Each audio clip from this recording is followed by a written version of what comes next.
Good morning, my beautiful friends, and welcome. So good to be with you, as it always is. Today, I would like to talk about fear of exposure with a little undercrust of anxiety and simple thoughts that we can have when life gets a little real. I have a very special someone in my life right now, and I'm very, very happy about it. And getting to know her is absolutely just amazing. Now, there are good times too, but I'm just kidding. It's all amazing. Oh, anyway, kidding. Just doing that for fun. The truth is, she's my favorite person in the world. But seriously, does anybody know of anything more stress-filled and anxiety-producing than when you hear, or when your partner or somebody close to you goes all 5-0 on you, right?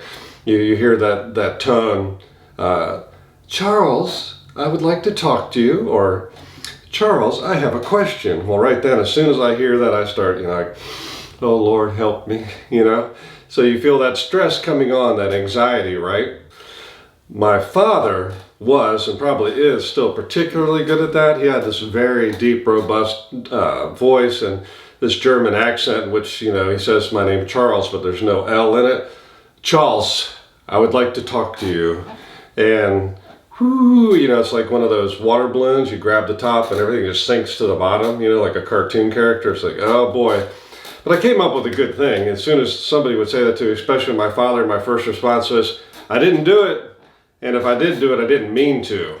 So that was my immediate response. And the idea was that a little bit of humor might lighten the mood and maybe I wouldn't actually get my head chopped off. What I'm trying to point out here is that when somebody calls your name or calls you a name or something happens, what immediately happens to you is you become introspective. You close the lid around and go, oh, time to batten the hatches, pull everything in. We're in war mode here. Time to get a little anxious and see what's going on. That is a normal response and there's nothing wrong with it, but we have to get out of that in order to move on with these relationships and these hopefully minor things that happen in our lives that get in the way of what we really need to be doing. Because anxiety and fear of exposure, oh my goodness, they know about me now. They know I did it or they know I didn't do it. We all have enough guilt from various things in our life to feel guilty. We just do. We learn, hopefully, as we get older to let go of some of that, but and some people are more gifted than others and not care. When something anxiety-producing happens, one of the things you can do is say, look back over your life and say, has this ever happened to me or somebody I know? Yeah, more than likely it's probably happened before. Did you survive? Well, yeah. Are you okay? Were you okay 2 minutes ago before whatever happened? Well, yeah, I was okay then, but I'm not okay now. Your body and mind are telling you. But you are okay, and you more than likely will be okay. I got called a moth eater yesterday. I'm fixing that for people that don't like curse words in traffic when I was driving. And I pulled in and I didn't block them, but it looked like I maybe have blocked them from turning left on the road, and there was plenty of room.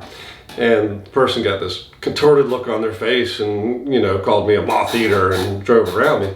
Well, that really made me feel angry, anxious, and also a little sad because I didn't do anything wrong. I don't like being accused when I didn't do anything. It's like, I didn't do anything. My first instinct is to confront them, to either mock them or say it back, which I didn't do either one this time.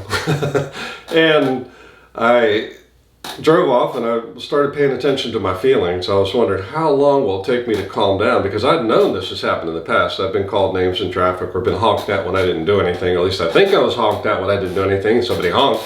I drove off.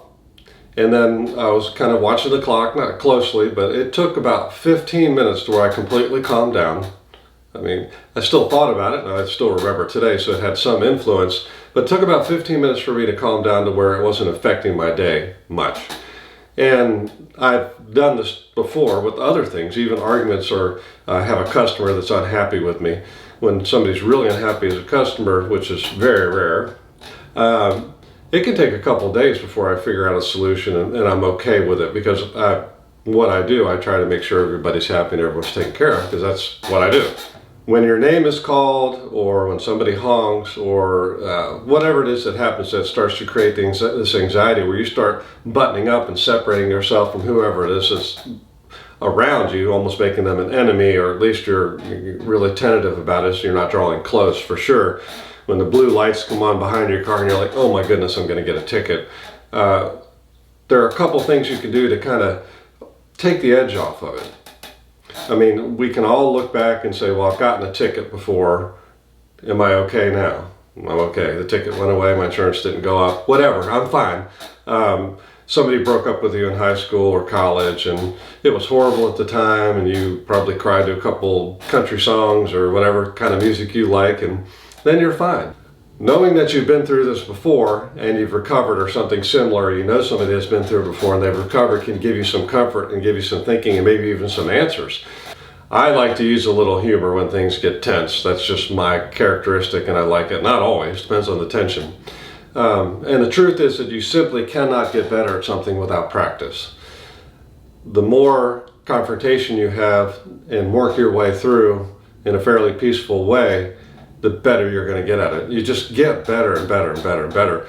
The more you are, watch your life as a spectator and realize that time is going to pass and that's going to be done and gone.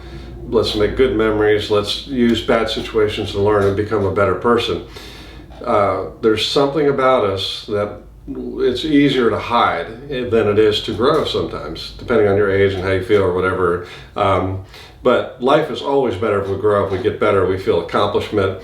And, you know, the people that have created cell phones over the time have learned that just a little bit of, you know, oh, look at that. Oh, look at that.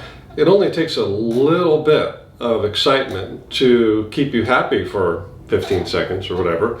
But I mean, you can scroll through a phone. I find I'll be on social media, and I don't do this very often, but I'll be scrolling through, and then I realize after, I don't know, it seems like 3 or 4 hours, but it's like 3 or 4 minutes, that, oh my goodness, I'm just captivated by this, and I will usually put it away. You're more than likely going to be challenged several times a day, at least several times a week, maybe a lot more than that depending on your job.